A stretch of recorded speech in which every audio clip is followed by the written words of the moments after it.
اعوذ باللہ من الشیطان الرجیم بسم اللہ الرحمن الرحیم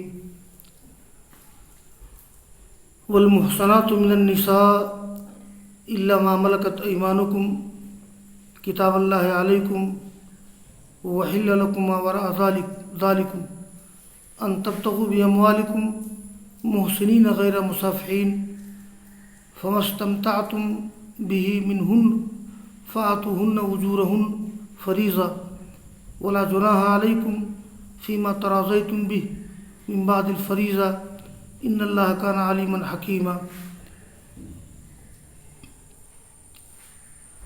عزیز طلبہ، سورہ نساء کا رکوع نمبر 4 چل رہا ہے۔ رکوع نمبر 4 کے شروع میں محرمات کا بیان ہے، یعنی وہ عورتیں جن سے شادی کرنا حرام ہے۔ ان محرمات میں وہ عورتیں بھی ہیں جو شادی شدہ ہوں۔ میں نے بتایا تھا کہ المحصنات کو لے کر کے 25 محرمات ہیں جن سے شادی کرنا حرام ہے۔ تو والمحصنات من النساء، یہ المحصنات کا معنی ہے شادی شدہ۔ اصل میں جو لفظ ہے احسنا احسانا لازم بھی ہے، متعدی بھی ہے۔ احسنت المرأة، عورت کا شادی شدہ ہونا یا عورت کی شادی کر دینا، جیسے انه احسن المرأة، یہ لفظ جو ہے اصل میں مشتق ہے حسن سے۔ حسن کا معنی ہوتا ہے محفوظ جگہ، قلعہ، ہتھیار۔ گویا کہ جو مرد یا عورت شادی کر لیتی ہے وہ شادی کی وجہ سے محفوظ ہو جاتی ہے۔ تو والمحصنات من النساء الا ما ملکت ایمانکم کتاب اللہ علیکم، یہ کتاب اللہ جو ہے، کتاب اللہ یہ منصوب ہے مفعول مصدر ہونے کی وجہ سے، بلکہ مفعول مطلق بھی کہہ سکتے ہیں۔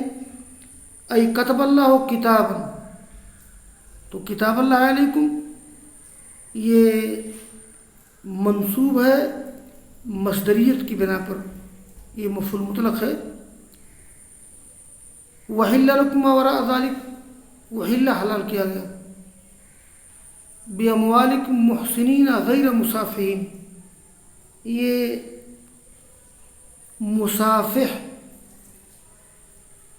بولتے ہیں صفحہ و صافحہ و تصافحہ، زنا کرنا، صافحہ مصافحتاً زنا کرنا، تو مصافحین زنا کرنے والے۔ باب مفعول سے اسم فاعل ہے۔ فمستمتعتم به منہن فآتوہن اجورہن فریضہ، یہ اجور واحد اجر یا اجر سے مراد مہر ہے، اور فریضتاً یہ منصوب ہے یا تو مفعول مطلق ہونے کی وجہ سے یا حال ہے، مفروضہ کے معنی میں ہے، یعنی فآتوہن اجورہن فریضہ، یا تو فریضہ اجورہن سے حال واقع ہے، اور یا فریضتاً یہ منصوب ہے مفعول مطلق ہونے کی وجہ سے، تاکید کے لیے آیا یہاں۔ ولا جناح علیکم فیما تراضیتم به من بعد الفریضہ، یہ من بعد الفریضہ من زیادت او نقصان فی المہر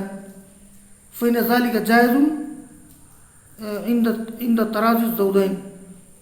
یہ من بعد الفریضہ یہ مہر متعین کرنے کے بعد اگر مہر میں کمی بیشی ہو جائے بام رضامندی سے درست ہے۔ تو اب میں اس کا ترجمہ کر دوں، والمحصنات من النساء، یعنی وہ عورتیں بھی حرام ہیں جو شادی شدہ ہیں، مگر وہ عورتیں تمہارے ہاتھ جن کے مالک ہیں، یعنی لونڈی۔ گویا یہ جو استثناء کیا ہے، مطلب یہ ہے کہ اگر جنگ میں لونڈی ملی ہے، لونڈیاں ملی ہیں، پکڑی گئی ہیں، تو وہ لونڈی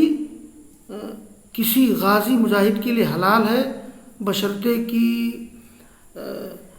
حج کا امیر یا حاکم وقت اس کے حوالہ کر دے یا وہ اس سے نکاح کر لے، تو وہ اس کے لیے حلال ہے۔ الا ما ملکت ایمانکم، بھلے ان لونڈیوں کے شوہر دارالحرب میں زندہ ہوں تو کوئی حرج نہیں ہے۔ تو حرام ہے شادی شدہ عورتیں، مگر وہ عورتیں تمہارے ہاتھ جن کے مالک ہیں، یعنی لونڈی اگر لونڈیاں ہوں تو وہ حلال ہے آدمی کے لیے، بھلے ان کے شوہر دارالحرب میں زندہ ہیں۔ کتاب اللہ علیکم، یہ تم پر اللہ تعالیٰ کا فریضہ ہے، اور حلال ہیں تمہارے لیے مذکورہ کے علاوہ، یعنی 25 محرمات کے علاوہ اور عورتوں سے شادی کرنا حلال ہے۔ کیسے؟ لیکن اس طرح سے کہ تم تلاش کرو اپنے مال کے ذریعہ، یعنی تلاش کرو بیویوں کو، تلاش کرو نکاح کو اپنے مال کے ذریعہ، محسنین، تم اپنی عزت کی حفاظت کرنے والے ہو، یعنی شادی کرنے کا مقصد اپنی حفاظت کرنا ہے، غیر مصافحین، زنا کرنے والے نہ ہو۔ کہنے کا مطلب یہ ہے کہ آدمی مال خرچ کر کے زنا کے لیے مال خرچ نہ کرے، یہ مال خرچ کرے نکاح کرنے کے لیے۔ گویا بطور مہر مال دے کر کے آدمی کسی عورت سے شادی کر سکتا ہے،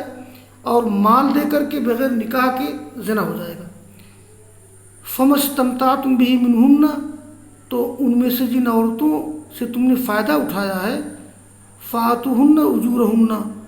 تو دے دو ان کو ان کے مہر فرض کے طور پر۔ البتہ اگر جو آپس میں مہر متعین ہوا ہے، کوئی حرج نہیں تمہارے لیے اس چیز کے بارے میں جس کے بارے میں تم راضی ہو فریضہ کے بعد، یعنی مہر کی تعین کے بعد اگر میاں بیوی کمی بیشی پہ راضی ہو جائے تو ان اللہ کان علیما حکیمہ، اللہ تعالیٰ جاننے والا حکمت والا ہے۔ اور یہ آیت ہے وَمَن لَّمْ يَسْتَطِعْ مِنكُمْ طَوْلًا أَن يَنكِحَ الْمُحْصَنَاتِ الْمُؤْمِنَاتِ فَمِمَّا مَلَكَتْ أَيْمَانُكُمْ مِنْ فَتَيَاتِكُمُ الْمُؤْمِنَاتِ وَاللَّهُ أَعْلَمُ بِإِيمَانِكُمْ بَعْضُكُم مِّن بَعْضٍ فَانكِحُوهُنَّ بِإِذْنِ أَهْلِهِنَّ وَآتُوهُنَّ أُجُورَهُنَّ بِالْمَعْرُوفِ مُحْصَنَاتٍ غَيْرَ مُسَافِحَاتٍ وَلَا مُتَّخِذَاتِ أَخْدَانٍ فَإِذَا أُحْصِنَّ فَإِنْ أَتَيْنَ بِفَاحِشَةٍ فَعَلَيْهِنَّ نِصْفُ مَا عَلَى الْمُحْصَنَاتِ مِنَ الْعَذَابِ ذَلِكَ لِمَنْ خَشِيَ الْعَنَتَ مِنْكُمْ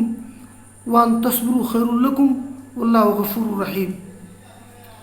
مفردات کو طلبہ نوٹ کر لیں۔ یہ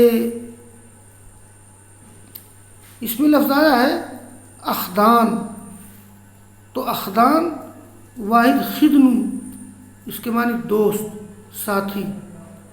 خادنہ مخادنتاً، دوستی کرنا۔ اور لفظ طول آیا ہے، طول کے معنی ہوتے ہیں الغنا والسعہ، مالداری، وسعت، مال خرچ کر کے، یعنی مہر دینے کی طاقت ہو۔ فیضا وحسن اے تزوجنا، ابن عباس ترجمہ کرتے ہیں فیضا وحسن اے تزوجنا، جب عورتیں شادی شدہ ہو جائیں۔ فَمِمَّا مَلَكَتْ أَيْمَانُكُمْ، اس کا مطلب یہ ہے کہ یہ فَانكِحُوا مِمَّا مَلَكَتْ أَيْمَانُكُمْ بِإِذْنِ أَوْلِيَائِهِنَّ، اگر کوئی شخص آزاد عورتوں سے شادی کرنے کی استطاعت نہیں رکھتا ہے تو غلام عورتوں سے شادی کر سکتا ہے ان کے آقا سے اجازت لے کر کے فتیات جمع فتات نوجوان عورت لونڈی فعلیہن نصف ما علی المحصنات یہ جو کہا گیا ہے کہ اگر لونڈی زنا کرے لونڈی مرد لونڈی غلام یا لونڈی زنا کرے شادی شدہ ہو یا شادی شدہ نہ ہو تو اس کی سزا 50 کوڑا مارنا ہے اس لیے کہ اگر شادی شدہ اگر آزاد شادی شدہ عورت مرد ہے تو اس کی سزا رجم ہے یعنی پتھر سے مار کے ہلاک کر دینا اور شادی شدہ نہیں ہے تو اس کی سزا 100 کوڑے مارنا ہے لیکن رجم کی تنصیف نہیں ہو سکتی ہے رجم کو آدھا نہیں کیا جا سکتا ہے لہٰذا غلام یا لونڈی اگر زنا کرے چاہے آزاد ہو یا زنا کرے چاہے وہ شادی شدہ ہو یا شادی شدہ نہ ہو تو لونڈی یا غلام اگر زنا کرے چاہے شادی شدہ ہو یا شادی شدہ نہ ہو تو اس کی حد کیا ہے اس کی حد 50 کوڑے مارنا ہے اور اس پر سب کا اتفاق ہے تو اتفق الجمہور علی ان الامۃ اذا زنت فعلیہا 50 جلدہ سواء كانت مسلمة او کافرہ مزوجہ او بکرا لأن الرجم لا ينصف یہ علامہ شوکانی لکھتے ہیں اور اسی حکم میں غلام بھی ہے غلام کا یہاں ذکر نہیں ہے تو غلام شادی شدہ ہو یا شادی شدہ نہ ہو تو اس کی سزا بھی نصف ہے اور تنصیف کریں گے 100 کوڑے میں تو 50 کوڑے اس کی سزا ہے رجم کی تنصیف نہیں ہو سکتی اور یہ لفظ آیا ہے العنت تو عانتا یا عنت و عنتن طلبہ قرآن پہ نظر رکھیں عانتا یا عنت و عنتن کے معنی ہوتے گناہ کرنا دشواری میں پڑنا اور یہ جو ہے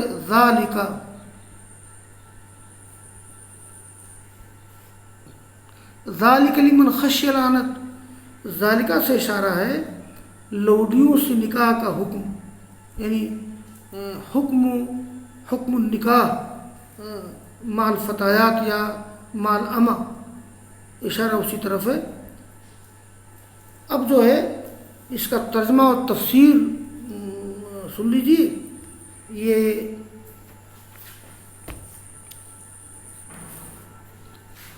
اور وہ لوگ جن کے اندر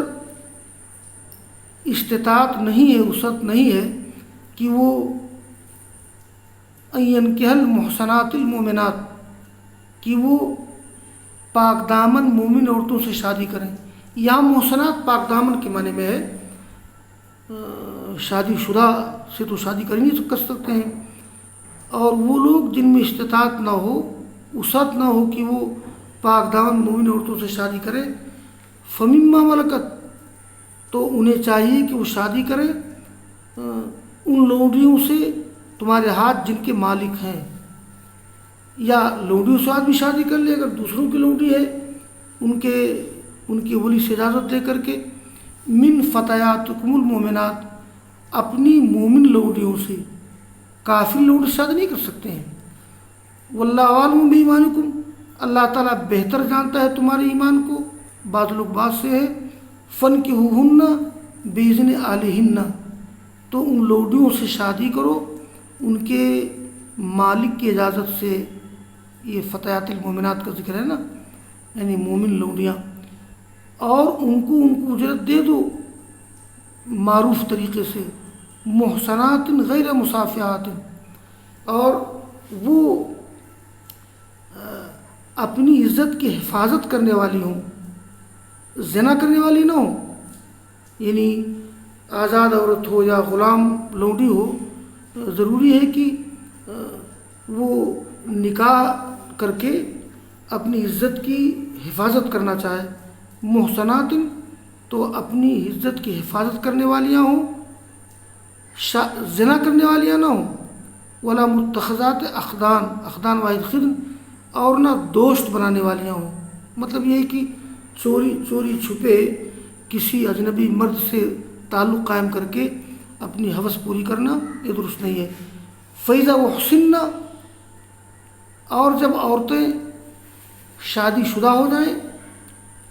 جب وہ شادی کی حفاظت میں آ جائیں، جب شادی شدہ ہو جائیں، اب اگر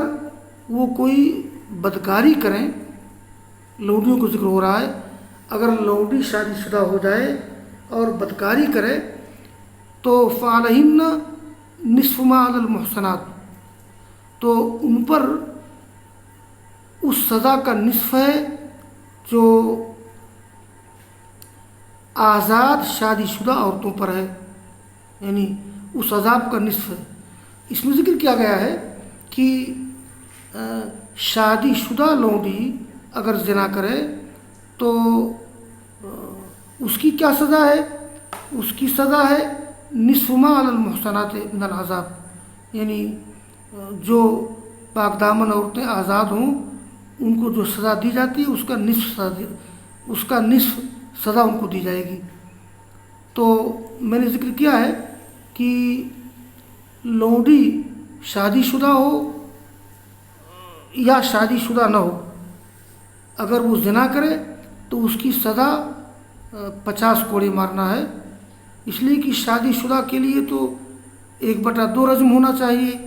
رجم کی تنصیف ہو نہیں سکتی ہے. تو واللہ غفور الرحیم،